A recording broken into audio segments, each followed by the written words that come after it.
जो हो रहा है वो अच्छा हो रहा है, और जो होगा वो भी अच्छा होगा, जो होता आया है वो भी अच्छा होता है। देखिए यही कलयुग है, यही कलयुग है। सतयुग त्रेता में जो होता आया है वो चला गया, अब ये कलयुग है।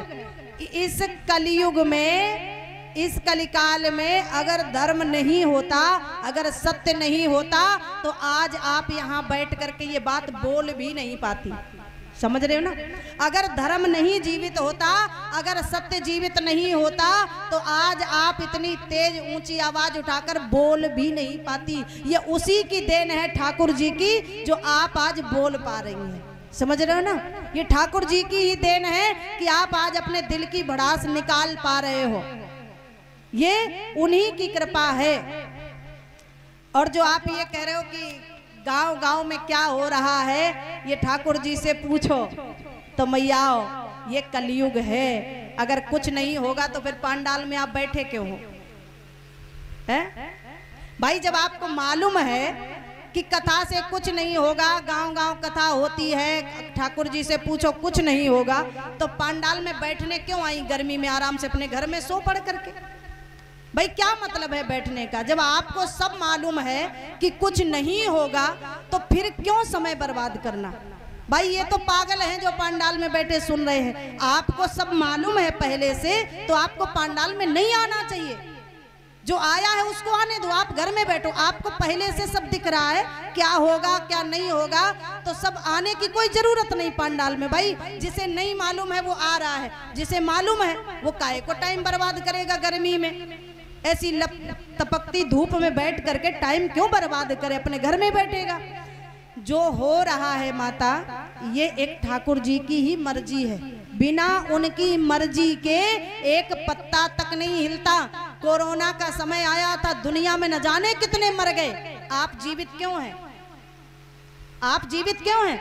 क्योंकि आप पर ठाकुर जी की कृपा है, आप पर ठाकुर जी का आशीर्वाद है। अगर आपके ऊपर ठाकुर जी का आशीर्वाद न होता तो आप इस समय यहाँ पर बैठे नहीं होते। ये ठाकुर जी की ही कृपा है जो आज यहाँ आप जीवित हैं। न जाने कितने बड़े बड़े धनाढ्य, आप ये कह दो कि वो डॉक्टर, दुनिया को बचाने वाले डॉक्टर तक मर मर गए। आखिर डॉक्टर अगर दुनिया को बचा सकता था तो अपने आप को क्यों नहीं बचा पाया?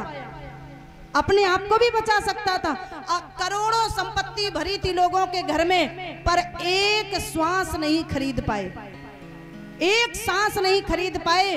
करोड़ों संपत्ति दे दी, लेकिन एक सांस नहीं ले सके। बिना प्रभु की मर्जी के कुछ होने वाला नहीं है। तो ये कलयुग है प्यारे।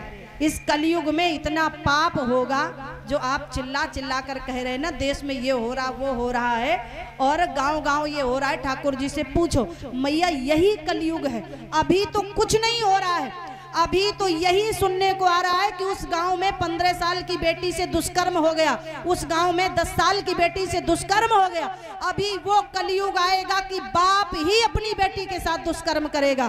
न भाई बहन का रिश्ता होगा, न बाप बेटी का रिश्ता होगा। वो घनघोर कलयुग आएगा, तब जाकर के कहीं भगवान कल की अवतार में अवतरित होंगे इस पृथ्वी पर।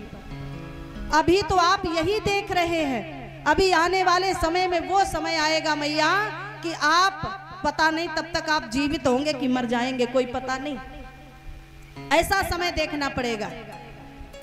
इसलिए कथाओं पर ध्यान दो। बाकी क्या समय हो रहा है, आप बहुत अच्छे समय में जी रहे हो। ये कलयुग जितना खराब है उतना अच्छा भी है।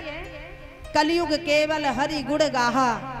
इस कलिकाल में सतयुग त्रेता में जब कहीं तपस्या करते थे, यज्ञ करते थे, तब कहीं हमें परमात्मा के दर्शन होते थे। और इस कलिकाल कलयुग में सिर्फ भजन करने से परमात्मा की प्राप्ति होती है। भागवत जी में कहा, नाम संकीर्तनम यस्य सर्व पाप प्रणाशनम प्रणामो दुख समनस्तु तम नमामि हरिम परम। नाम संकीर्तन मात्र से, कीर्तन मात्र से परमात्मा की प्राप्ति होगी इस कलिकाल कलयुग में।